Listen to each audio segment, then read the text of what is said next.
Lagi belajar ya sama teman-teman, bentar ya aku sholat dulu gitu, izin dulu. Ntar aku keluar dulu dari grup discussion sholat. Ntar selang 2 jam, bentar ya aku sholat dulu gitu. Terus lagi break lagi, nungguin lagi mereka. Terus jam 4:15 aku sholat maghrib dulu ya. Jadi mereka kesel, apaan sih kamu dia sholat melulu gitu. Jadi mereka pikir in the very short time gitu, sholat lagi gitu loh. Why don't you combine it gitu kan? Kenapa nggak jadi satu aja? Ntar malam sekalian ribet banget bolak-balik nungguin sholat doang gitu kan? Kok Tuhan kamu kejam banget sih? Agama macam apa? Masa Tuhan menyiksa umatnya gitu kan?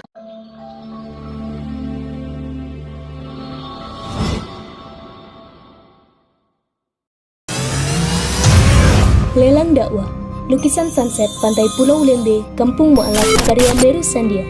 Pelukis Indonesia yang diundang langsung oleh Raja Salman, dilelang dengan harga terbaik, yang dananya 100% akan kami gunakan untuk pengeboran air sumur Masjid Terpadu Hagia Sophia, Kota Malang, sebagai sentra untuk pembinaan, pelayanan, advokasi, dan pendidikan para mu'alaf.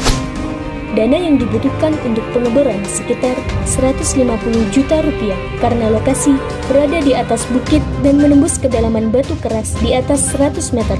Selama air mengalir, maka insya Allah pahala akan mengalir juga untuk Bapak Ibu semuanya. Lukisan sunset Pantai Pulau Lembe Kampung Mu'alaf ini dilelang dengan harga Rp6.500.000 saja. Untuk muslimin yang lebih dahulu menghubungi kami. Dan berdirilah benteng yang sederhana awal untuk mengabarkan kebenaran rahmatan lil alamin.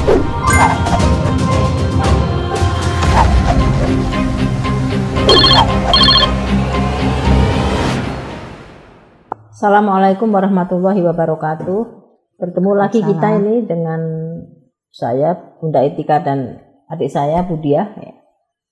Kali ini topik yang akan kita bicarakan masih seputar pengalaman dia di luar negeri, tapi kita ganti tema dengan tren-tren menjadi ateis ya, karena di negara-negara maju seperti Eropa, Amerika ini kan sekarang sangat kuat orang berbondong-bondong menjadi ateis ya, menjadi orang yang tidak percaya agama. Karena pada dasarnya mereka mengapa justru dengan agama mereka saling berperang, jadi mereka tidak percaya bahwa itu dari Tuhan, kok antar mereka beragama berperang kan begitu kan? Sebagian meyakini seperti itu.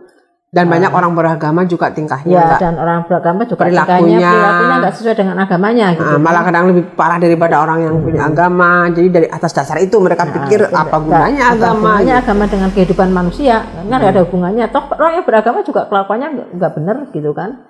Mereka yang tidak beragama malah juga kelakuannya baik menurut mereka, karena mereka lebih civilized ya, misalnya lebih. Nah, nanti kita akan melihat bahwa memang mereka belum bisa membedakan antara oknum dan ajaran agama gitu ya. Jadi sebenarnya antara ajaran agama dengan oknum itu beda. Oknum itu memang orang beragama yang tidak mengaplikasikan ajaran agamanya dan tidak menghormati, otomatis dia tidak menghormati agamanya juga ya, kalau dia tidak mengaplikasikan ya. Atau mungkin merasa belum mampu atau belum niat ya, itu hak mereka juga. Nah, sekarang kita akan mulai bincang-bincang dengan Bu Diah ya. Kita mulai saja pertanyaan saya. Sekarang ini kan tren kehidupan ateis ya. Seperti saya kalau lihat di video berita-berita di Inggris, saya sering mengikuti 51% Kristen di Inggris kan sekarang menjadi ateis kan. Di Jerman dan sebagainya.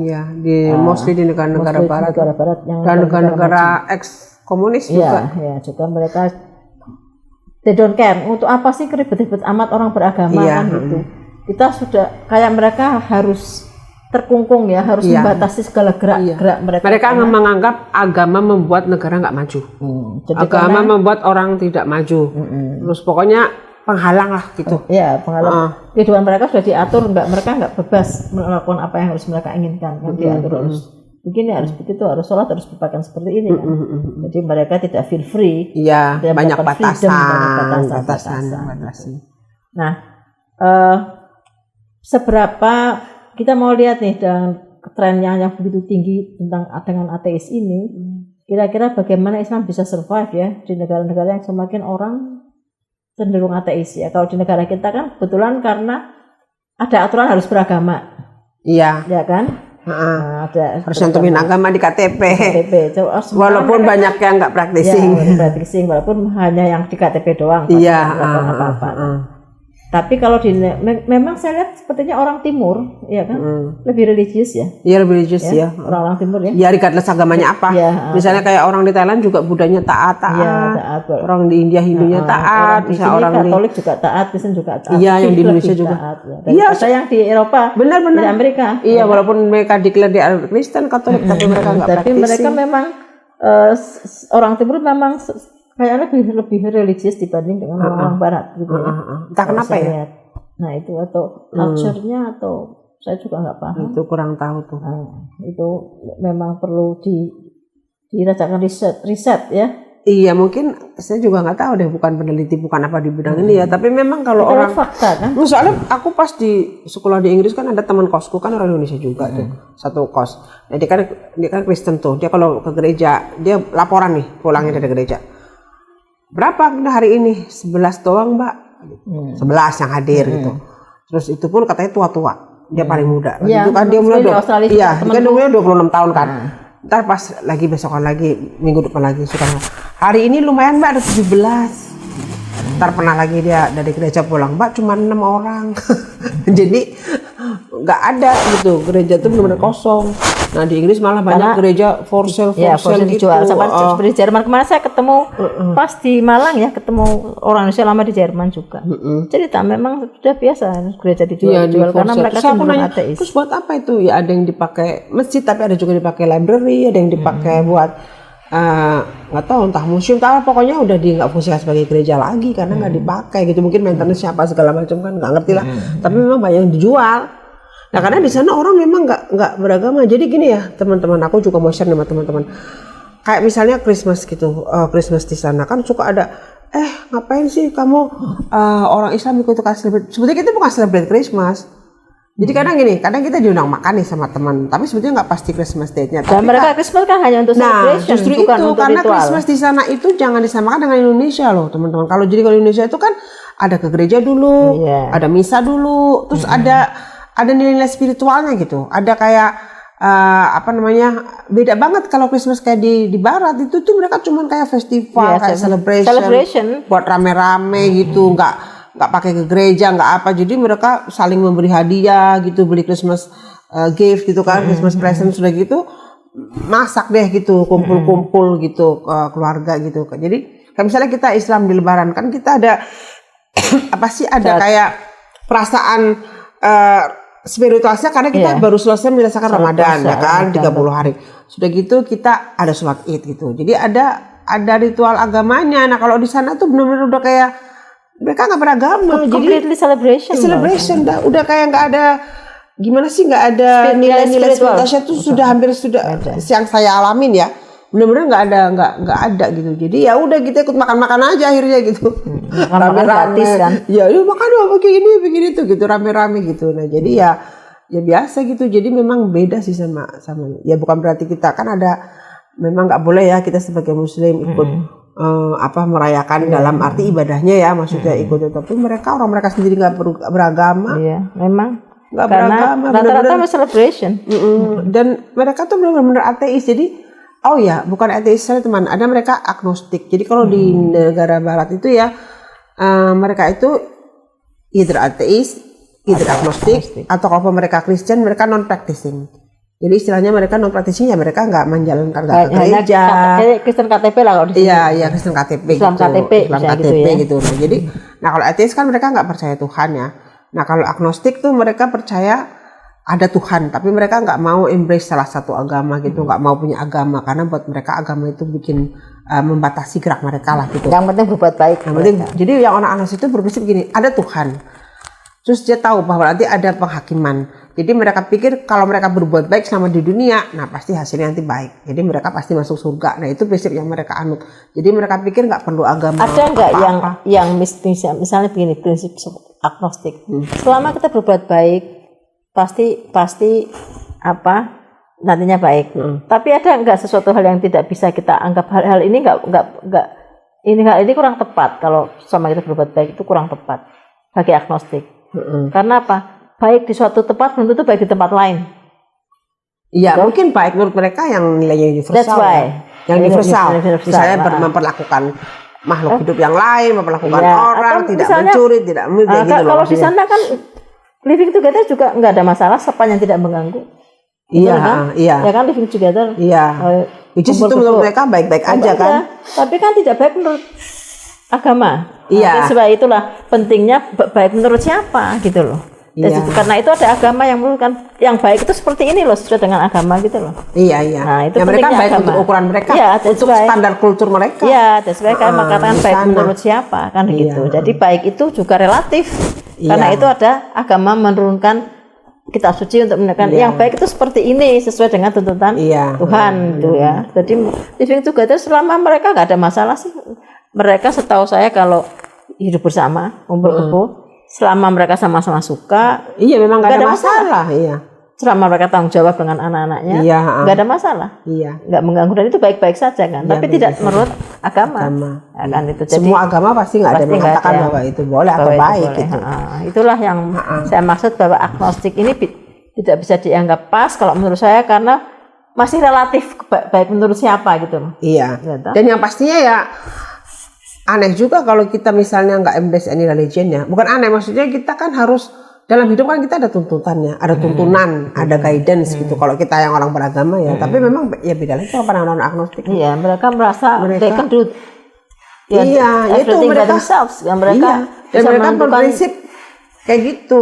decide apapun yang mereka inginkan. Mereka Iya. sendiri, mereka manusia punya kemampuan untuk itu. Mereka berprinsip, makanya Dan menyangkut permintaan tadi pertanyaan Mbak Eti tentang kenapa Islam tetap survive di negara-negara yang semakin banyaknya gelombang ateis, karena kan mungkin gini, kalau Islam jadi gini, walaupun memang Islam di sana juga ada yang Islam practicing, ada yang non practicing gitu. Jadi jumlahnya Islam mungkin ya kita bisa mengatakan jumlah Islam sekian gitu, tapi mungkin yang practicing cuma sekian misalnya gitu. Tapi at least di sana itu mereka itu karena Islam menjalankan ritual-ritual ya kan, yang tradisi yang tradisi sejak dan bukan hanya tradisi, memang tuntutan agama kan, memang harus dilaksanakan gitu. Kalaupun mereka ada yang nggak praktisi, minimal mereka sholat Jumat sholat atau sholat Id sholat gitu, walaupun siang sholat Jumat itu nggak dijalanin gitu. Nah terus kan di Islam itu banyak yang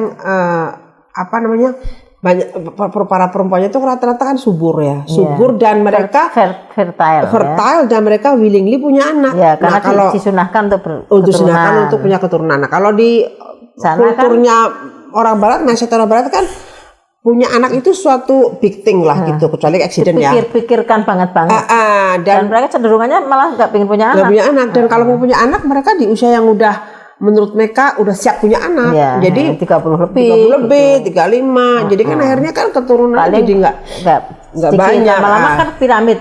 Iya, ada jumlah berkurang. Islam Sementara semakin Islam banyak melahirkan anak jadi semakin banyak. Nah, terus mostly kan subur-subur kan wanita-wanita Islam dan dari muda, karena kan kita nggak mengkonsumsi alkohol, kita nggak mengkonsumsi, kita nggak free sex itu. Kalau free sex kan mungkin ada obat yang harus diminum atau apa sih untuk menghindari digugurkan apa segala macam. Nah, jadi potensi untuk langsung hamil itu banyak gitu, dan ya fertile rata-rata. Nah, itu yang pertama. Terus kedua mungkin bagi orang Islam gitu, ajaran Islam itu kan membawa ketenangan ya. Terus kalau kita memang belajar ada riset bahwa semua agama beri ketenangan. Betul. Tapi yang paling beri ketenangan Islam. Iya, dan riset itu. Riset itu ya.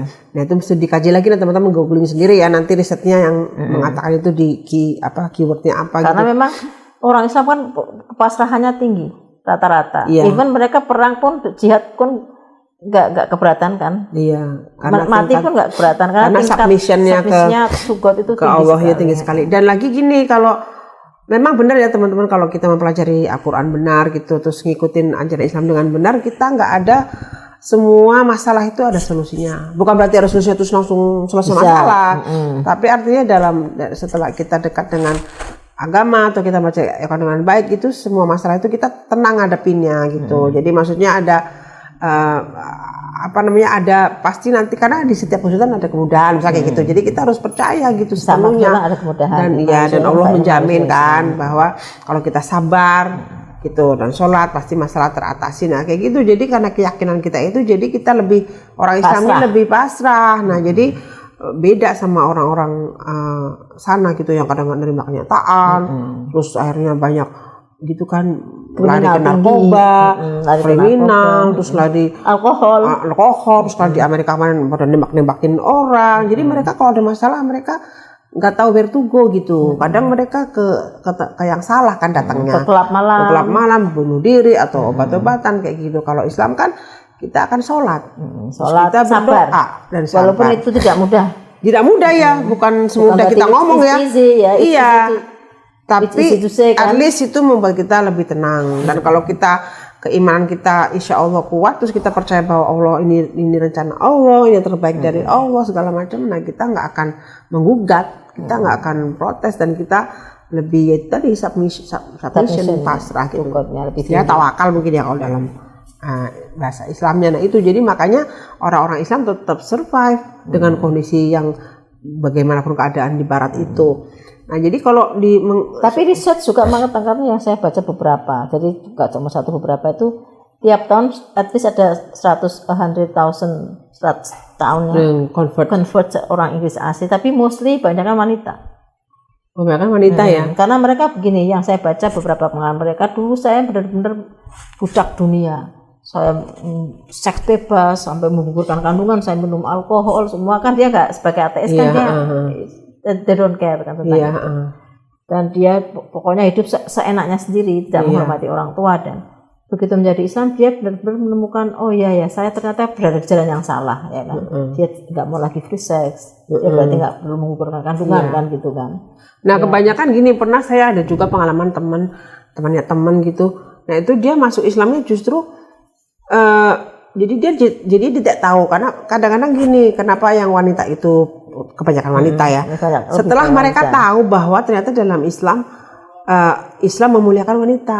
Nah, kan mereka kan awal-awalnya justru di mindset mereka Islam merendahkan wanita, kan ada poligami, menekan wanita, poligami, harus dikira harus berjilbab, harus dipaksa berjilbab, terus harus nggak stay at home, nggak boleh kerja, nggak boleh ngapa-ngapain, nah kayak gitu-gitulah. Nah sebenarnya setelah mereka tahu gitu, jadi ada temen itu punya temen cowok orang Islam, terus dia buka artikel gitu, terus dia nanya, bener nggak sih kok di Islam katanya ini kamu harus ini ya nafkah, terus kamu semua yang nafkahin ya? Iya dong, jawab laki-laki ya suami. Terus katanya kamu harus memperlakukan ini ya.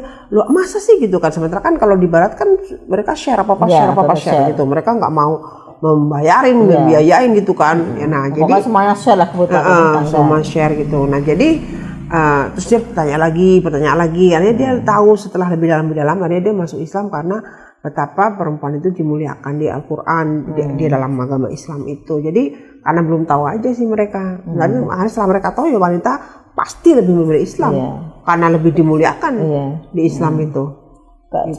Seperti kasus atau ya World Trade Center yang 11 September itu. Iya kan? Penasaran pada baca Quran, apa benar suruh membunuh kan? Ada convert juga ke Islam. Iya, banyak yang convert setelah membaca sendiri. Jadi mereka soalnya sudah tertanam di otak mereka bahwa Islam tuh jelek, buruk, dan tapi mereka nggak mau find out.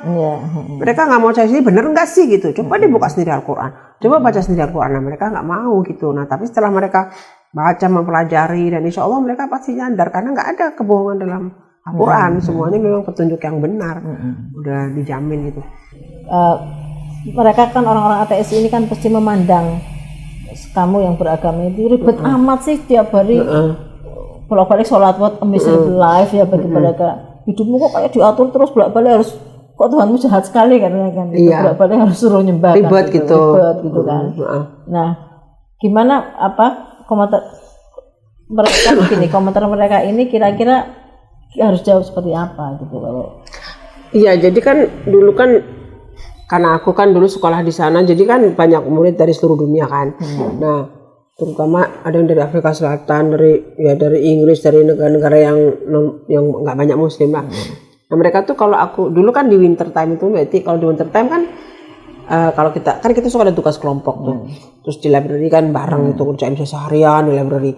Nah itu kan kadang-kadang jam 12 itu kan duhur misalnya, ntar asar itu jam 2:15 gitu udah asar, 2:30 gitu udah asar kalau winter nih. Ntar jam 4:15 udah maghrib gitu. Jadi aku selama short ya, karena kan short day banget kan. Jadi kadang-kadang aku lagi belajar nih sama teman-teman, bentar ya aku sholat dulu gitu, izin dulu. Ntar aku keluar dulu dari grup discussion sholat. Ntar selang 2 jam, bentar ya aku sholat dulu gitu. Terus lagi break lagi, nungguin lagi mereka. Terus jam 4:15 aku sholat maghrib dulu ya. Jadi mereka kesel, apaan sih kamu dia sholat melulu gitu. Jadi mereka pikir in the very short time gitu, sholat lagi gitu loh. Why don't you combine it gitu kan? Kenapa nggak jadi satu aja? Ntar malam sekalian ribet banget bolak-balik nungguin udah sholat doang gitu kan. Jadi mereka pikir ya itu nggak bisa, itu ritualnya harus seperti itu kan, kita harus mengerjakan sesuai waktunya gitu kan. Tapi ini kebetulan winter saya bilang. Sebetulnya kalau nggak winter ya nggak seperti ini, tergantung seasonnya aja, musimnya aja apa gitu. Jadi pendek-pendek gitu. Emang nggak capek kayak gitu? Enggak kok, orang cuma 4 rakaat sebentar kan aku udah sholat gitu kan. 5 minutes lah. Udah selesai gitu. Tadi agak lama dikit karena ngantri aja gitu kan. Terus gitu.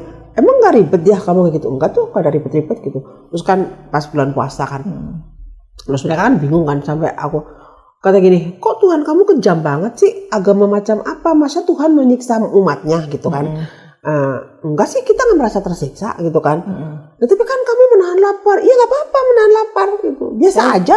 Aku bilang gitu kan. Terus kamu nggak boleh ngerasain soalnya. Tapi itu maksudnya you know what, dari 2:30 sampai 9:30 itu kan kejam banget. Enggak kejam, sebetulnya kita boleh buka jam 7 malam juga udah boleh buka gitu loh. Karena kita nggak harus sampai 9:30 juga, tapi saya ingin membuktikan bahwa saya bisa nggak sampai 9:30 sampai benar-benar waktunya matahari terbenam. Nah kalau saya mampu ya nggak apa-apa gitu. Karena mereka kan nggak melihat sisi kesehatan berpuasa, pentingnya bagi kesehatan. Iya, aku bilang sih. Seperti seorang dokter nih, kalau seorang pasien mau operasi, dia bisa puasa ya, ya kan? Dia melaksanakan perintah dokter itu enggak? Laksanakan karena apa? Untuk kesehatan. Ya, iya. Sama dengan kita, kalau orang mau cek gula pertama, gula puasa, ya kan harus puasa dulu. Dan mereka tidak komplain. Kenapa? Ya mereka tahu untuk kesehatan gitu. Iya. Ya sama sebenarnya perintah kita juga. Ya mungkin mereka pikir itu kan puasanya temporary ya, terus maksudnya nggak dalam waktu jam tertentu. Nah mereka lihatnya kan kalau summertime kan puasa 19 jam. Nah, jadi mereka mungkin melihatnya itu kok keterlaluan. Mereka belum tahu puasa Yahudi yang 24 jam juga ya. Iya mah, tapi aku bilang sih sebenarnya itu sehat tau. Aku ceritain juga. How come kata gitu? Makanya baca, aku bilang gitu kan. Itu bukan saya seorang muslim yang bilang loh, yang bilang tuh ilmuwan loh. Saintis loh yang non muslim, bahwa memang puasa itu bagus untuk detox, gitu, untuk pokoknya bagus lah organ-organ tubuh gitu. Jadi enggak cuman, jadi kalau dalam pemahaman Islam ini aku bilang ke mereka kan, semua yang Tuhan perintahkan itu pasti baik. Cuman kalau kadang kita nggak tahu, belum tahu ilmunya baiknya di mana gitu. Nanti pelan-pelan kan ilmu membuktikan sendiri. Maksudnya akhirnya saintis, ilmuwan membuktikan bahwa oh ternyata benar-benar. Jadi banyak sekali di Al-Quran yang dulunya dianggap kok gitu sih, kok gini sih. Nah terus terbukti secara ilmiah gitu kan. Terus gini, iya ternyata, tapi masa sih itu gini. Dia kata gitu, you know what, kata gitu, kamu nggak boleh minum alkohol, kamu nggak boleh free sex, kamu nggak boleh ini gitu. Terus I think I can survive living that way, dia kata gitu kan. Jadi aku kayaknya nggak bisa hidup kayak kamu gitu, cara kamu gitu. Kayaknya menyiksa banget gitu. Ya enggak lah, kalau kita udah ngejalannya biasa, terus karena kita punya belief bahwa ini harus kita jalankan, harus kita percaya bahwa Tuhan menyuruh kita seperti itu gitu ya, beda gitu kan. Aku heran loh, bisa ya kamu yang melakukan itu semua selama bertahun-tahun gitu. Kau tanyakan balik aja, kejahatan yang disebutkan alkohol berapa? Banyak banget. Karena alkohol kan mother of evil. Berapa orang yang membunuh karena alkohol? Berapa kesehatan? Aku sih nggak sampai cerita gitu sih. Cuman aku bilang yang saya yakini semua yang dilarang itu memang ada buruknya. Kita bertanya, alkohol ini bagus apa enggak untuk kesehatan? Tanyakan kan mereka berapa orang yang crimes yang disebabkan oleh alkohol, membunuh karena alkohol. Tanpa berarti itu sudah menentukan alkohol itu tidak baik. Untuk kesehatan kalau kamu minum alkohol terus juga tidak baik. Ya terus kayak babi misalnya, ibu kan enak banget dia. Ya tapi kan dia banyak mengandung penyakit. Coba kamu di browsing deh aku gitu kan. Dia tuh pokoknya dia banyak buktinya aku dari kecil sampai gede makan babi nggak masalah. Jadi gitu katanya. Nah, mungkin saya nggak tahu ya dia tubuh orang masing-masing. Tapi memang kalau kamu baca-baca itu memang banyak mengandung penyakit gitu. Maksudnya nggak baik untuk dikonsumsi. Sebetulnya gini. Saya pernah baca suatu riset ya, sudah lama itu. Jadi ada gini, babi ini binatang satu-satunya binatang yang makan kotorannya sendiri. Ya, dia makan kotorannya sendiri. Kemudian satu-satunya binatang gini. Binatang kalau mengawin, ya kan, misalnya si kucing ini kawin, musim kawin, dia dengan betina ini. Nanti lain kali dia dengan betina lain, tapi tidak di tempat yang sama. Tapi babi akan kawin dengan satu betina dan di betina yang lain di depan betina yang sudah pernah dia kawini gitu loh. Risetnya seperti itu yang saya baca.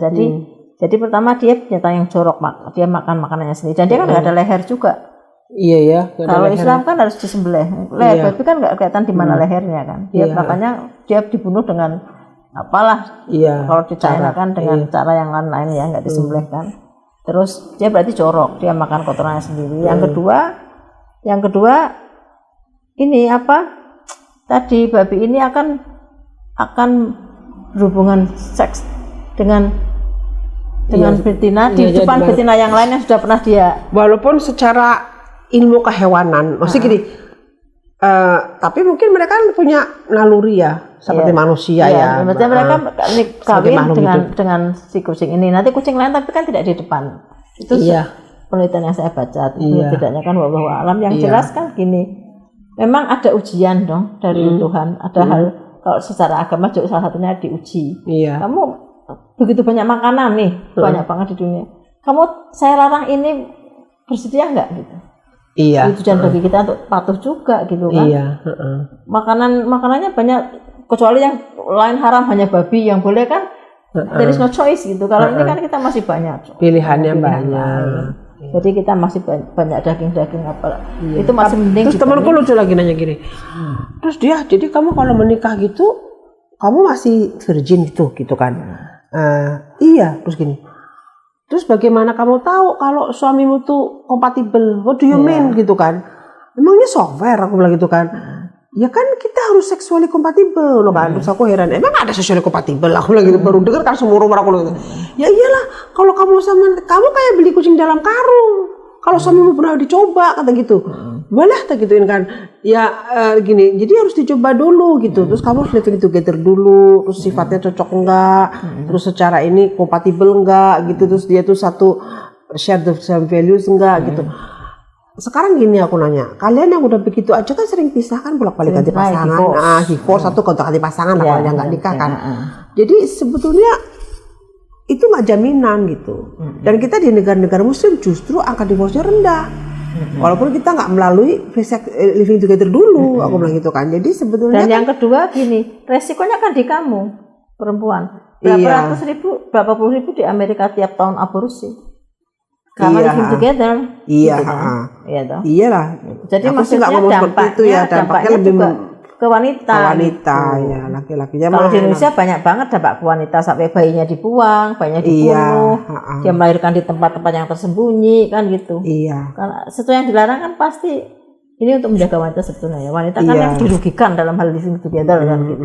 Kalau laki-laki kan enggak. Iya, cuma mereka mikirnya, oh kamu nak gini, enggak sih, enggak perlu kayak gitu. Sebetulnya enggak seperti itu. Kita fine-fine aja setelah menikah gitu kan. Maksudnya banyak yang ya ada juga perceraian gitu, banyak di mana-mana ada. Cuman nggak kalau lagi pula gini, karena kita takut sama Tuhan gitu ya, dan kita tuh nikah itu kan kita tuntunan agama, bukan karena kita mau nikah mau cuman apa gitu gitu, tapi kita memang itu disuruh, dituntutan agama sunnah dalam Islam ya. Jadi kita ya harus berjalan di koridor agama tuntunannya. Jadi so far ya yang dialami oleh kebanyakan orang di negara-negara kita ya, negara Muslim ya, yang banyakkan Muslim ya, kita pasti ada masalah. Ya, kita atasi sendiri masalahnya seperti apa, walaupun ada perceraian udah pasti. Tapi kalau di Barat coba ganti-ganti pasangan, terus perselingkuhan itu sangat tinggi karena so easy gitu loh. So easy to betray gitu loh. Karena kan opportunity-nya apanya untuk menjaga komitmen itu susah karena baru kenal aja mereka bisa ini one night stand lah, one night stand terus kalau nanti bisa ini, terus istrinya nggak tahu apa-apa. Jadi terus malah ada pasangan di negara-negara Barat itu yang membolehkan masing-masing selingkuh. Silahkan. Ya kan, silahkan supaya kita tetap di koridor marriage, tapi kayak free apa istilahnya berarti namanya the show must go on. Mereka pernikahan harus tetap jalan. Iya, istilahnya ada free apa, ada istilahnya sendiri tuh. Jadi mereka ada beberapa artis yang kayak gitu juga gitu. Jadi mereka tetap Di dalam. Indonesia mungkin ada tapi relatif kecil dibanding sana gitu. Barangkali mungkin kita ada. kan belum tahu, cuma tidak sebesar di sana. Iya, tapi sebetulnya kan itu nggak dilarang agama. Kalau sebenarnya kita di Indonesia sebagai orang Muslim kan nggak boleh. Jadi kalau kita tunduk pada aturan agama itu nggak akan terjadi gitu. Tapi kalau maksudnya agama itu menurut hal yang baik. Iya. At least wanita akan lebih diselamatkan dengan kalau kita menjalani tuntutan agama. Kan. Cuma kalau di Barat kan memang itu udah culture kan, udah lifestyle, udah Jadi mereka menyapa hal ini yang bagus karena mereka sudah from generation to generation mereka sudah melakukan semua itu kan. Jadi sudah. Terus mereka bilang gini, terus dia kenapa sih kalau misalnya kenapa misalnya free sex nanti kan kalau hamil gitu anaknya siapa kan ada DNA atas gitu, ada DNA tes gitu kan, gampang kan. Ya bukan begitu juga gitu, bukan masalah DNA gitu ya, pokoknya harus jadi karena kehamilan itu suci, perkawinan itu suci, jadi harus di bawah ini Tuhan, anaknya dilahirkan juga di bawah ikatan Tuhan kayak gitu. Jadi pernikahan nah gitu. Kalau ya kalian sih seperti itu biasa, very complicated gitu. Jadi mereka anggap itu kok ruwet untuk hidupmu itu dengan menjalani itu semua gitu. Tapi kamu lihat aku ruwet nggak? Menurut kamu aku ngelakuinnya ruwet nggak gitu kan? Aku tetap having fun kan? Aku bisa minum kalian, aku bisa hangout, aku bisa ngapa-ngapa gitu. Itu kan nggak masalah. Aku tinggal nggak usah minum alkohol. Kalian minum alkohol, aku pesen es jeruk gitu kan? Nggak masalah kan gitu kan? Terus dia bilang, iya sih gitu. Tapi kayaknya aku berat deh kalau ngejalanin hidup kayak kamu itu kayak. Ya iyalah karena kamu nggak terbiasa, bukan nggak terbiasa, nggak pernah mengenal seperti itu. Dari lingkungan mereka juga nggak kenal gitu kan, jarang. Sebetulnya aku tuh lebih beruntung tahu tinggal di negara Indonesia dengan Islam yang lebih terbuka. Kalau gimana kamu melihat orang-orang yang di negara-negara yang kayak Yaman, Jordan gitu kan, yang perempuannya nggak ada kesempatan untuk berkarir kayak sekolah gini gitu. Nah kayak aku didatangin di sekolah gitu ya juga ya gitu. Mereka gimana ya, aku sih merasa aku happy aja nih gini. Tapi jangan salah, kalau kamu lihat mereka mungkin mereka juga happy karena mereka meyakini itu yang benar menurut mereka gitu. Jadi kamu nggak bisa melihat dengan kacamata kamu bahwa yang ini tuh ini, yang ini gitu. Terus mereka juga bilang gini, ada temanku orang Muslim juga kan di sana kan, dari negara Libya. Dia tanya aku, kamu bisa sih sekolah di sini sendirian, datang begini nggak ada mahram gitu. Nah kan kalau di negara Islam kan nggak ada mahram. Nah, mungkin benernya mungkin begitu ya. Cuman nggak tahu kalau di kita kan orang Indonesia kan kita studi kemana aja, dapat beasiswa perempuan nggak ada mahram yang menyertai kita pergi aja gitu. Karena kan kita kadang juga mahram kita sibuk atau nggak ada mahram, sudah meninggal suami dan sebagainya. Enggak, maksudnya nggak boleh. Kalau di ini kan istilahnya kebijaksanaan negara. Nah kalau ini bisa negara beneran berarti misalnya gini. Oh ya, negaranya mengharuskan. Jadi misalnya gini, nih enggak, kayak ada temanku kan dari Libya kan, aku ingat namanya si Tata tuh. Dia itu sebetulnya nggak pengen sekolah ke Inggris, tapi adiknya cewek dapat beasiswa, diterima di Inggris ya kan, di sekolah di Inggris dapat beasiswa. Nah karena dia perempuan, nanti kalau dia keluar dari negara Libya, dia imigrasinya nggak ada syarat mahram gitu. Dia nggak bisa keluar dari negara itu, jadi terpaksa lah kakaknya ikut sekolah juga nemenin dia gitu. Nah jadi aku sekolah ini gara-gara ini kan pantesan lu nggak niat lu kuliah lu bolos mulu gitu kan, kerjain tugas nggak jelas. Dia ketawa, iya soalnya aku kan suruh nemenin ibuku, harus nemenin dia, kalau nggak soalnya adiknya itu kayak kamu tuh, dia ambisius gitu. Dia harus, pokoknya dia juara terus sekolahnya, dia dapat bahasa di Inggris itu kan suatu yang langka lah di negara kami gitu. Terus dia untuk orang Arab bahasa Inggris dia tuh perfect banget gitu. Jadi pas dia dapat beasiswa itu dream come true lah buat dia. Jadi orang tuanya nggak akan mematahkan semangat kan. Jadi aku suruh nemenin kata dia gitu. Nah, jadi dia nemenin lah karena dia nggak boleh wanita berpergian sendiri. Bagi dia heran, kamu negara Indonesia negara Muslim terbesar di dunia, kok kamu bisa pergi sendiri gitu? Gitu. Jadi heran itu loh. Ya aku jelasnya gimana nggak tahu ya, boleh itu negaraku. kayak waktu aku kuliah di Singapura kan ada dari Laos, dari Vietnam, dari Jepang ya, dari mana India banyak. Cuman kan nggak terlalu signifikan juga, mereka rata-rata juga beragama dan nggak kulturnya juga hampir sama Singapura dengan sini. Jadi ada masjid masih ada walaupun minoritasnya Islam, tapi nggak terlalu berbeda banget seperti kalau di Inggris kan. Yang masalah di mana ateis kan gitu. Kalau teman-teman saya waktu kuliah tuh masih ada dari Iran juga, dari Pakistan juga, mereka masih practicing sih rata-rata, walaupun Buddhis juga dia practicing gitu. Iya, karena dari Asia tadi kan, orang Asia lebih religius. Religius. Kalau di sana mereka China ya. Dari China dia enggak sama sekali. Karena memang dia China mah enggak kenal agama. Ateis. Yang dari Jepang juga dia practicing menurut dia yang benar kan, agama dia.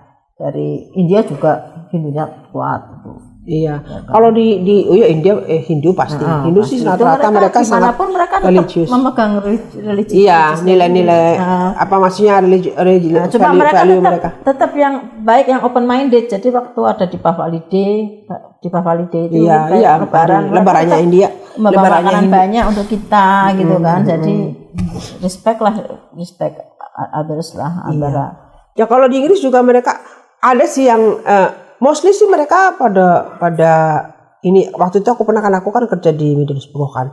Nah di Middlesbrough itu kan kayak football club gitu, terus pas ada match gitu terus aku kan harus sholat, terus nggak ada, jadi atasanku tuh baik banget, jadi aku harus sholat nih boleh nggak izin gitu, terus aku bilang oh ya 10 minutes gitu, terus kan nggak ada tempat, terus gimana ya nih ya sholatnya, bener-bener nggak ada tempat gitu, sampai dia nyariin tempat, akhirnya aku sholat di tempat di IT room. Jadi ada ruang server gitu, ada tempat sedikit kecil gitu. Udah you can pray here gitu. Jadi ya udah aku sholat di situ gitu. Jadi mereka alhamdulillah sih mostly mereka mensupport gitu loh. Misalnya nggak ada tempat sholat, mereka ngerti gitu bahwa harus sholat. Terus pernah aku kerja di arena tuh kayak tempat ini berarti event-event, lomba-lomba apa, exhibition gitulah gitu. Kan benar-benar nggak ada tempat sholat. Nah, terus ada ruang kayak sekretariat gitu, panitia gitu. Jadi situ ada meja-meja, ada beberapa orang juga yang kerja, bolak-balik orang masuk. Akhirnya aku nyempil kan, boleh nggak aku sholat di sini gitu? Oke, silakan gitu. Udah aku sholat di mana aja gitu. Tapi ya mereka membolehkan gitu. Kan nggak, loh nanti gitu. Terus begitu aku lagi sholat ya, terus ada orang masuk, dia balik lagi.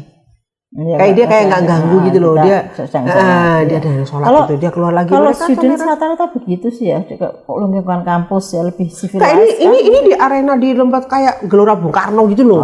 Jadi aku waktu itu kerja, ada event, ada lomba kayak marching band, pokoknya lomba-lomba lah gitu. Nah aku tuh di situ aku lagi kerja, lagi ngawasin eventnya itu, jadi kayak krune lah gitu. Nah tapi kan aku terus harus sholat kan, nah itu tempatnya kan nggak ada, memang ya susah aja tempat sholat lah di mana-mana tuh kalau di negara yang bukan negara Islam. Nah jadi tapi mereka support, nyariin tempat, terus nutupin, lindungin, terus bisa ada yang di situ, terus ada yang mau masuk, sholat gitu, kamu jaga sih dulu gitu loh. Jadi kayak jadi kan mereka toleransi tinggi ya. Jadi aku makasih banget ya gitu, sudah ini padahal kan sholat kan cepet lah kita juga yang penting udah jalanin.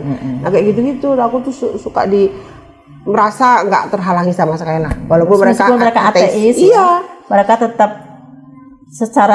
tetap begini manusiawi, dia merupakan manusia seperti manusiawi ya, seperti manusia gini. Kalau menurut saya pernah dengar si Cak Nun ya, nek arep dadi muslim belajar sih dadi menungso, jadi belajar jadi manusia. Manusia ateis itu pun dia tahu mana yang baik, mana yang buruk. Apalagi muslim harus lebih dari seorang ateis dong. Iya, gitu harusnya kan. Karena seorang ateis, banyak teman saya di Jakarta juga ateis. Mereka tangan ateis. Maksudnya agnostis juga ada. Tapi mereka respect kepada kita yang muslim. Ya sekalipun ateis enggak percaya. Bukannya Tuhan. kita membenarkan mereka mereka tapi maksudnya kenapa yang Islam secara manusiawi mereka behave baik, harusnya sebagai muslim sesuai tuntunan Al-Quran kita lebih baik dari mereka daripada yang ateis dalam menghargai orang, toleransi gitu ya, nggak mudah marah, nggak merasa terhadap orang lain, nggak merasa benar gitu kan. Karena kalau saya yang lucu gini berarti pas aku di Inggris ditanya, dia kamu istri keberapa di Indonesia? Nah gitu kan, jadi dikira tuh setiap orang negara muslim itu dia istri keberapa gitu, nggak ada istri keberapa gitu, istri satu aja gitu kan. Terus oh gitu ya, katanya kalau di sana istrinya sampai 4. Alah kamu tuh salah baca, salah denger itu beritanya. Jadi gini loh, itu aku ceritain kan nggak seperti itu gitu. Jadi rata-rata ya monogami di Indonesia tuh. Kan tuntutan Al-Quran sebenarnya satu cukup lah. Iya satu kan? Cukup. Nah, I can imagine kalau ada seperti gitu, aku aja satu istri aja bingung gitu kan, handle is hard to handle gitu, apalagi sampai 3-4. Ya itu tapi secara praktis sangat jarang. Hampir nggak ada gitu, sampai 4 juga nggak ada, paling 2 ada gitu. Itu pun ya ada tapi mungkin 0,00% sangat sedikit. Jangan tapi kan di Arab, oh iya itu lain lagi. Kalau itu culture mereka. culture mereka tuh seperti itu gitu loh. Kalau di Indonesia nggak bisa diterapin sama dengan Arab. Jadi gini loh, kalian jangan melihat Islam tuh ya Arab gitu. Islam tuh beda sama Arab gitu. Islam ya Islam gitu. Aku jelasin kan bahwa memang di sana turunnya agama Islam, tapi kultur Arab jangan disamain. Islam sebenarnya poligami kan begini kan bunyinya di surat An-Nisa kan 4, 3, 2, tapi jika 1, 2, 3 atau 3, 4, 3, 2. Tapi jika kamu tidak mampu, 1 cukuplah bagimu. Artinya kan asasnya sebenarnya monogami. Iya. 1 cukuplah bagimu. Jadi poligami itu ada aturan sebagai opsi saja. Iya. Dan Islam itu sebetulnya kan tidak membawa poligami juga. Islam tidak membawa, kan Islam ini kan ajaran yang sejak dulu sudah ada. Sejak zaman kalau Ibrahim. Islam seperti Nabi Ibrahim. Kalau di perjanjian lama kan memang semua nabi poligami, hampir semua nabi. Yakub juga punya 2 istri, 2 ini kan 2 Ibrahim juga, Nabi Ibrahim, terus Sulaiman punya 700 istri, 300 gunting, 1000 kan bahkan. Banyak. Islam itu datang tidak untuk membawa poligami, tapi membatasi jumlah poligami. Dibatasi membatasi jumlah, iya. Dan mengedepankan asas monogaminya gitu loh. Artinya poligami asasnya, maka jika kamu tidak mampu buat ada di antara mereka, 1 cukuplah bagimu. Jadi 1 aja sudah cukup. Iya. Makanya aku jelasin kan ke mereka kan. Enggak begitu gitu kan, jadi udah tak jelasin, terus mereka bilang oh gitu ya, iya, jadi jangan pikir aku istri keberapa, nggak ada lah, nggak mau aku di madu-madu kayak gitu kan. Artinya gini, dalam Islam ini kalau seseorang itu mau berhubungan seks dengan perempuan, dia harus dengan pernikahan gitu loh. Iya. Tidak boleh pernikahan. Ya, tidak boleh dengan selingkuh nanti hamil, takut istrinya ketahuan nanti terus bayinya dibunuh, ya semua kan. yang dilakukan dengan transparan, dengan jujur, dan nikah siri juga harusnya dengan jujur, bukan nikah siri itu umpet-umpetan juga enggak kan. Artinya nikah itu pasti ada saksi, ya kan, ada yang menyaksikan sebagai syarat sahnya suatu pernikahan, ya kan, bukan terus dimanipulasi dengan kepentingan pihak-pihak tertentu kan gitu. Artinya poligami itu. Nah kalau di negara maju kan, di Inggris apalagi tuh, nikah itu suatu hal yang besar kan, maksudnya nikah tar dulu deh gitu. Iya. Apaan tuh gitu, big thing gitu kan. Maksudnya kan mereka soalnya mereka nanti kalau cerai ribut ekonominya, perbagiannya kalau terus di sana gini Betty, ada istilahnya nggak bisa nikah langsung kayak kita bisa sidang terus selesai gitu ya. Kalau sana enggak, jadi ada separation dulu. Jadi ada separated. Makanya ada istilah separated. Apa sih separated gitu? Jadi menjelang divorce. Jadi mereka itu 2 tahun loh. Masih sampai 2 tahun separated itu. Jadi setelah itu baru ntar sidang untuk divorce itu. Jadi mereka makanya ada istilah separated gitu. Aku juga baru tahu. Jadi ribet amat. Terus kan, nah di Inggris juga kadang-kadang repotnya kan, kenapa ribet, ganti nama kan kalau udah nikah. Oh iya, ganti nama. Surname-nya ganti. Surname-nya ganti gitu. Walaupun katanya sih boleh enggak ya katanya. Tapi kan nggak rela juga yang mantannya kan. Jadi lucu kan. Jadi kadang-kadang ntar ada nikah berkali-kali, maka mereka nggak bahagia sama nikah lah, repot lah, ganti nama lagi nama lagi gitu. Jadi makanya kan kono kan kalau ada isian ada your maiden name ya kan, nama perawan, maiden name, nama perawan ini sebelum nikah, namanya ganti soalnya kan. Terus ya karena apakah kamu pernah mereka. Nah apakah kamu pernah punya nama lain selain ini gitu kan. Ribet banget kan. Kalau kita namanya satu seumur hidup ya. Seumur hidup gitu. Dalam Islam kan memang harus nasab orang tua, bukan nama ikut suami. Nama Islam kan nama kita hanya bin aja. Iya. Tidak menjadi surname kan. Iya. Hanya bin. Ya kalaupun ada surname juga surname-nya itu surname-nya orang tua, bapaknya, bukan surname-nya. Iya, bukan suami. Iya gitu. Nah kalau di sana kan nama suami, jadi aneh loh. Jadi mereka tuh kalau nikah mikir gitu loh, wah nikah ntar aja deh. Itu kan kalau percaya kan memang jadi miskin yang laki-lakinya kan, apalagi kalau punya anak. Tapi mereka ngadain perjanjian pranikah biasanya gitu untuk hindari itu. Tapi makanya nikah itu ya nggak kayak kita lah. Nikah kan sebagai sesuatu yang diidam-idamkan lah, rata-rata kan oleh para lajang. Simon Cowell lama ya itu baru nikahnya. Setelah Living Together. Iya kan? Tapi kalau di sana kan enggak. Udah Living Together lama juga nggak nikah. Ya, tapi akhirnya nikah juga itu. Lah itu si Johnny Depp kan nggak nikah. Tapi tetap 12 tahun. Ada perhitungan. Iya, cuman di sana memang walaupun nggak nikah, pokoknya anak yang dilahirkan dari si bapaknya itu tetap secara hukum harus dinafain, ditanggung jawabin segala macam. Nah itulah pemerintah di sana tuh benar-benar ketat. karena Kalau enggak, karena sudah terbiasa living together, jadi mereka harus buat aturan seperti itu dong. iya, kalau enggak kasihan ya, anaknya. iya benar. Korban anaknya lah. Korban anaknya nanti gitu kan. Kalau di sini kan memang sudah ayah. Dan mereka memang kalau pisah itu kayak di Amerika waktu itu ya. Aku waktu itu di Amerika. Jadi di Amerika itu ada teman orang Indonesia kan, dia punya anak 3. Nah dia cerai nih ya. Nah itu suaminya tuh langsung jatahnya buat anaknya 3 itu ditransfer ke rekeningnya si ibunya. Jadi di kantornya tuh langsung report gitu loh bahwa dia sebagai duda. Langsung tiap bulan. Jadi peraturan pemerintah kan. Nah itu lumayan besar. Sampai temanku itu nggak perlu janda nih, nggak perlu kerja dengan anak 3 ini, udah mau punya mobil 2, hidupnya berkecukupan. Aku nginep di situ juga, hidupnya enak dengan duit tunjangan suaminya. Ya makanya banyak kejahatan kan, kadang-kadang sebelumnya kan ada pembunuhan gitu kan, saya ngurus. Iya, tapi maksudnya di sana tuh mereka jadi nggak mau nikah karena kalau cerai miskin itu tadi. Iya, kan? tadi. Jatuh miskin. Laki-lakinya makanya mikir enggak nikah lagi ntar aja, nggak usah nikah kayak gitu-gitu. Tapi memang ya bagusnya yaitu nomor 1 tuh anak. Iya. Jadi misalnya ada rumah, aku kan pernah kenal sama teman, oh kamu ini ya, iya aku udah lama divorce gitu, terus kok kamu jadi dia ngontrak rumah karena kata dia rumahnya itu belongs tuh anak. Jadi gini, anak nanya sampai umur 21 apa umur berapa gitu, berarti kalau masih punya anak itu rumah dipakai anak. Jadi nggak boleh dijual, nggak boleh dipapain. Jadi nanti setelah anaknya udah mandiri baru boleh dijual, terus dibagi 2 sama istrinya gitu loh. Jadi selama ada anak ya harus dikeserahkan ke istri sama anaknya buat ninggalin.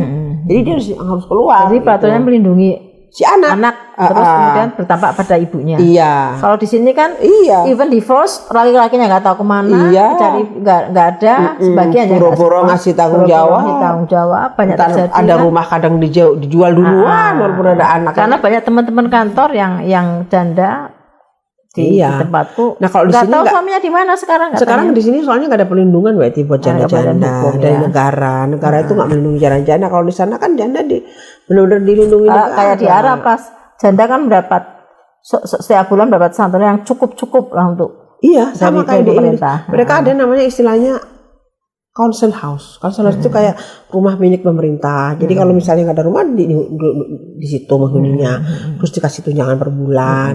Terus apa-apa gratis, anak sekolah juga gratis. Jadi nggak berkecukupan, tapi mereka nggak survive gitu, standard of living ya, asal jangan yang aneh-aneh aja. Kebutuhan dasar yang dipenuhi semua dengan tunjangan itu gitu loh. Nah jadi ya di sini kan boro-boro kan. Kalau di Indonesia banyak sekali kasus dan nggak dituntut hukum. Kalau di sana suami nggak bertanggung jawab, misalnya suami harusnya menafkahi terus dia nggak, ini blacklist sudah. Cuma di sini kan karena kalau yang Islam akan dituntut di akhirat, jelas ya kan. Iya. Kalau yang non Muslim kita nggak tahu, tapi yang jelas itu dosa besar kan. Lah iya, tapi kan orang kan nggak bader sama dosa. Iya. Orang baru nanti. They don't care. Kalau di negara maju kan langsung di situ sanksinya semua. Jadi dia bisa laporin polisi. Karena mereka di sini nggak bisa, artinya tanggung jawabnya nanti aja di akhirat pasti ada gitu loh. Iya. Nyatanya kan banyak teman-temanku yang masih punya anak-anak kecil, suaminya menikah dengan mana dan dia nggak tahu sekarang suaminya di mana, ditinggal begitu saja, ya kan? Seperti di banyak sekali kejadian seperti itu. Nah kalau di negara maju nggak akan terjadi itu. Bahkan di Skandinavia tuh, pas aku ke Denmark itu kalau negara yang memang murni ateis itu banyak kan di Eropa kan, yang memang benar-benar ya rata-rata mereka juga sekuler kan. Iya sekuler, ateis mereka sekuler. Tidak terserah mau beragama mau tidak beragama. Iya, gitu kan. nggak urus gitu. Tapi mereka good governance banget ya, maksudnya. Kayak di Australia juga lah. Di Copenhagen itu anak sekolah tuh dikasih uang. Uangnya lumayan gede loh. Waktu itu temanku tuh kerja di Masters Degree aja dia dikasih uang sampai sekitar pokoknya berapa euro, 400 euro. Pokoknya gini, kenapa dikasih duit? Udah gratis dikasih duit supaya nggak nyambi kerja. Jadi dia fokus sekolah udah selesai kuliah gitu sekolah. Pokoknya jangan nyambi kerja. SMA udah dikasih duit. Cuman SMA cuma 100 pound kalau nggak salah. Nanti kuliah, nanti S2. Ya kayak di Aussie tuh. Kalau Aussie kan di enggak, maksudnya adik kita. Iya. Kita kan tinggal di sana udah 13 tahun. Iya, tapi kan dia kan semua sekolah gratis, rumah sakit gratis, semua gratis. Kalau di Scandinavian country nggak cuma gratis, dikasih uang plus duit. Dikasih uang saku biar nggak nyambi kerja. Ini lebih parah lagi kan? Bukan lebih parah lagi, lebih. Jadi nggak ada alasan nggak sekolah.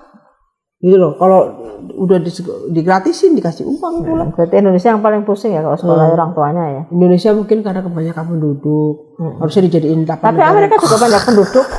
Amerika punya juga. Loh, Amerika juga cukup kayak Amerika dibanding dengan negara Eropa, bagusnya Eropa Iya, sistem memang. pendidikan dan sistem chaos lah kalau dia kan dia nggak ada Amerika kan nggak ada free healthcare. Iya, karena dia multi culture, imigran kan banyak banget. Amerika kan bukan negara milik siapa, cuma semuanya imigran kan. Iya, gitu kan. imigran. Dia lebih parah sama Amerika, jangan salah. Jadi masih imigran dan apa-apa mahal. Kemudian tapi di sana kan ada tanggung jawab nih. Kalau saya lihat di TV, iya. paling enggak kan nasib anak. Oh iya, tapi itu lebih gini. Kalau ini kan ya mereka lebih biasanya polisi negara bagian masing-masing. Ya, nah, ya karena mereka negara maju tetaplah ada lebih bagus daripada negara-negara yang nggak maju. Tapi dibanding Eropa ya. Oh iya, Eropa lebih humane ya. Iya, semuanya lebih manusia. Semua di cover apa di cover, terus kalau sakit juga udah nggak mikirin biaya, langsung dilarikan ke ini, segala di cover negara gitu, free. Jadi nggak mikir. Kalau di sini kan walaupun kita suruh bayar BPJS, ntar ya nggak tahu ya, ada pengalaman yang bagus sama BPJS, pengalaman ada juga yang kena corona kemarin. Iya, tapi ada juga yang nggak dilayani Meti karena BPJS gitu disingkirin dulu, kurang dihargai. Ya, tapi aku nggak bilang bahwa BPJS jelek, maksudnya segini loh, ada sebagai rumah sakit yang kadang memperlakukan beda gitu loh antara pasien yang dengan BPJS sama pasien yang sendiri atau non BPJS. Ini fakta loh, kenyataan gitu. Jadi bukan menyudutkan BPJS-nya ya gitu. Mungkin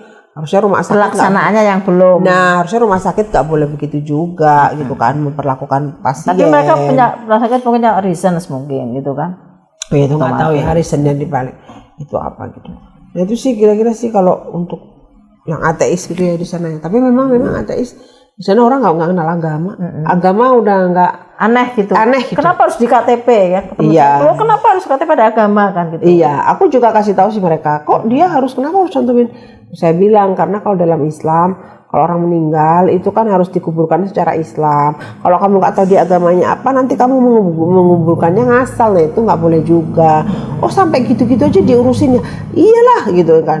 Mereka kan di sini kan apa, meninggal mabok itu kan, tertiga yang homeless itu. Iya, itu kan kayak nggak terurus gitu. Nah kalau di kami ya walaupun misalnya kita nggak tahu siapa dia, anak tapi siapa, di KTP-nya Islam, pasti KTP Islam, ya kita akan sholatin, kita akan melakukan mandikan, bersihkan dan dikubur secara Islam gitu. Mereka sebenarnya gini, emang apa gitu-gitu juga diurusin gitu. Mereka ini juga sih gitu. Ya kita ngurus semua terus. Karena Islam dari bangun tidur sampai mau tidur ada banyak aturan yang harus diikuti kan. Jadi ya bagi mereka memang sesuatu yang sulit. Tapi bagi kita ya this shit memang ini setelah kita melakukan. Tapi buat teman-teman ini yang dengerin dari Indonesia ya, memang banyak yang ateis ya, itu terserah kalian ya. Tapi menurut saya pribadi ya, kalau sampai nggak percaya Tuhan itu menurut saya pribadi it doesn't make sense loh teman-teman. Kita ada DNA, ada apa itu namanya genetika itu apa, kromosom yang teratur, yang jumlahnya seperti itu, yang geser dikit bisa bikin kelainan. Terus ada apa namanya sistem tata surya, planet apa segala. Terus masa nggak ada yang menciptakan sih? Kan nggak mungkin gitu loh.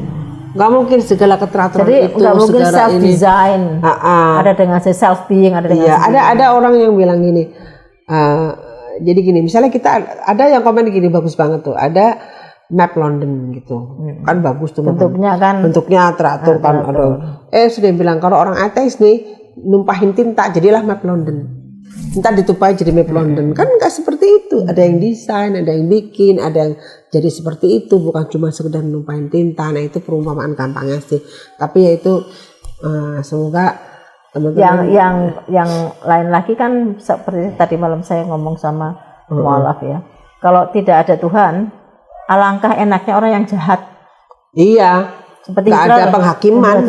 Membunuh 7 juta manusia. Iya, membunuh penjahat, Hitler, pemperkosa yang kan nggak fair. Tidak apa ya? Nggak ada reward. Tidak Maksudnya gini, nggak ada reward punishment. Sementara dalam Islam kan segala perbuatan kita dalam agama ya, dan saya sebagai Muslim ya dalam Islam, sekecil apapun, kejahatan sekecil apapun itu ada balasannya. Jadi fair enough gitu. Jadi buat yang yang baik jangan takut, yang maksudnya jangan merasa, "Lah, gue ngapain gue hidup baik-baik, lu yang ono matiin 7 juta orang, menembakin apa, merkosa apa segala macam, Jajah itu kan. Jajah gitu." Tapi kan kita ada reward punishment-nya di Islam. Jadi jelas. Kita pada tanggung jawab nanti the real. Ya, afterlife. Ya, the real justice, ya kan. Jadi misalnya, even di Amerika. Tapi mereka kan nggak meyakini kalau orang ateis. Iya, that's why. Tapi secara logika kita nggak usah. Iya, nggak usah ngomongin soal ini ya, logikanya aja kan nggak fair. Nggak fair dong yang korban-korban seperti di Amerika nih yang sudah pakai FBI canggih kan, polisi kalau yang tingkatnya tinggi kan FBI. Jadi untuk jadi FBI kan dia harus IQ berapa, harus apa supaya menjadi polisi pilihan ya. Itu even dengan FBI itu kejahatan di Amerika itu 15% mesti unsolved. Iya. 30% dengan sains ya, forensik sains yang begitu tinggi. Dengan kecanggihan teknologi. 15% kejahatan tidak diketahui siapa pelakunya. Dan mereka melenggang dengan enak. Korbannya tersiksa maksudnya merana, hidupnya miserable gitu akibat perbuatan si pelaku, dan pelaku dengan enaknya berlenggang itu kan nggak fair banget. Secara logis kan nggak fair, secara logika itu nggak fair banget. Coba kalian di posisi yang jadi korban itu, pasti kan kalian juga gimana sih, sakit. Pasti ada penghidupan setelah justice, real justice setelah kita mati ini kan gitu. Itulah ada keadilan yang mutlak lah. Iya, mutlak. Kalau kita nggak percaya itu secara logika aja dah kita bilang gitu. Ya kan, secara logika. Terus misalnya kita ngapain sih ribet-ribet beragama gitu kan? Ya kalau saya ngasih contoh, kita naik kapal. Suatu itu kita akan melewati yang namanya dunia kan turbulensi tinggi. Kita akan melewati suatu ombak besar nih. Kapal akan tenggelam. Saya bawa skoci. Kamu nggak bawa. Karena saya yakin nggak ada agama, nggak perlu.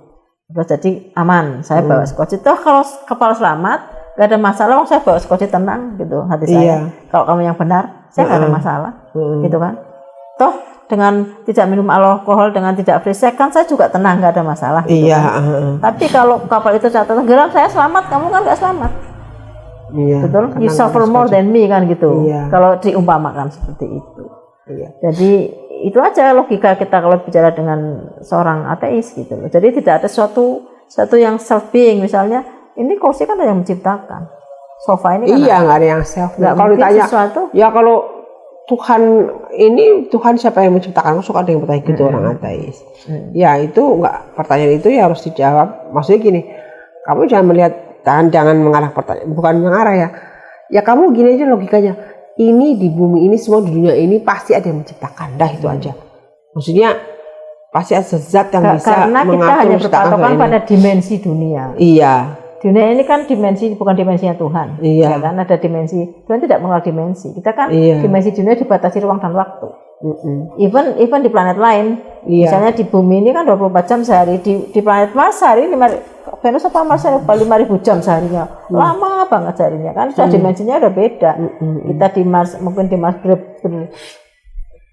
di Mars kita sehari, di sini udah berberapa tahun kan gitu. Jadi dimensi itu masih baru antar satu planet ya, belum ke seluruh jagat yang terlihat sekarang. Dan kita sebagai makhluk ciptaan Tuhan, kita nggak tahu.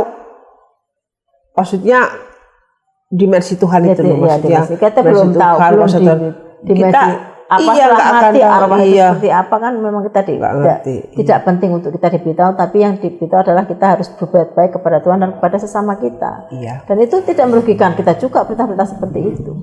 Tapi kan memang yang nggak percaya nggak mau melaksanakan itu kan. Jadi mereka tidak percaya bahwa bagaimana sih, gimana kemudian dengan Hitler itu 7 juta orang Yahudi hampir dibunuh, terus dia melenggang begitu saja, kan nggak fair dong, orang yang suffer so much gitu kan.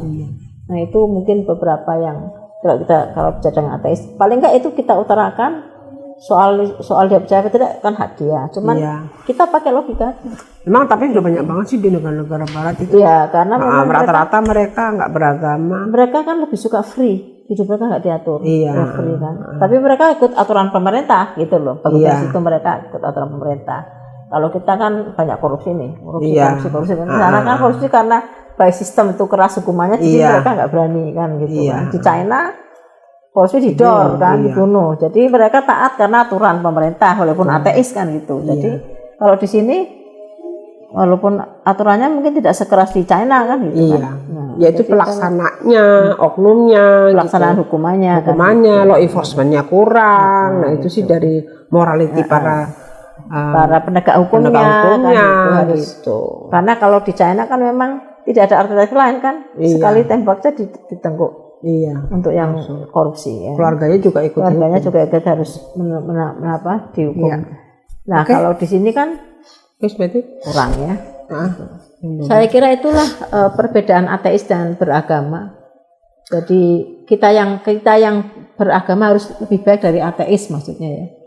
Karena ateis ini kalau di luar negeri, di negara-negara maju mereka behave cukup bagus lah mengikuti aturan-aturan negara, bukan berarti saya membenarkan ateis seperti tadi ya. Tetap tidak benar karena manusia itu kan pada dasarnya adalah diciptakan untuk beribadah kepada Allah. Ya, aku ciptakan jin dan manusia, tidak aku ciptakan selain untuk beribadah kepada Allah.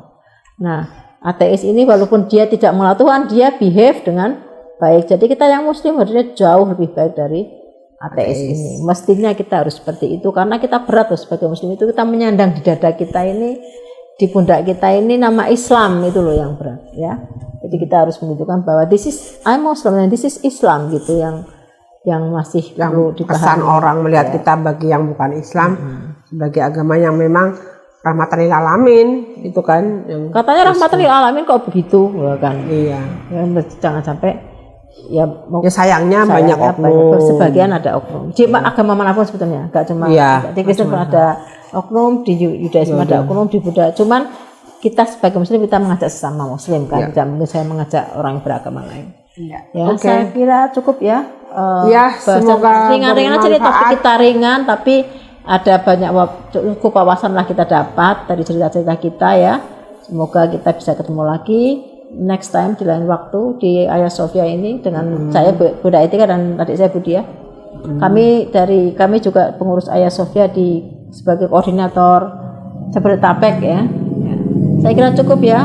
Terima kasih atas perhatiannya. Wassalamualaikum warahmatullahi wabarakatuh. Di belakang kami ini adalah tanah milik Bunda Shana, ketua dari MCN Hagia Sophia Sangihe. Beliau akan wakafkan tanah ini untuk kepentingan para mu'alaf.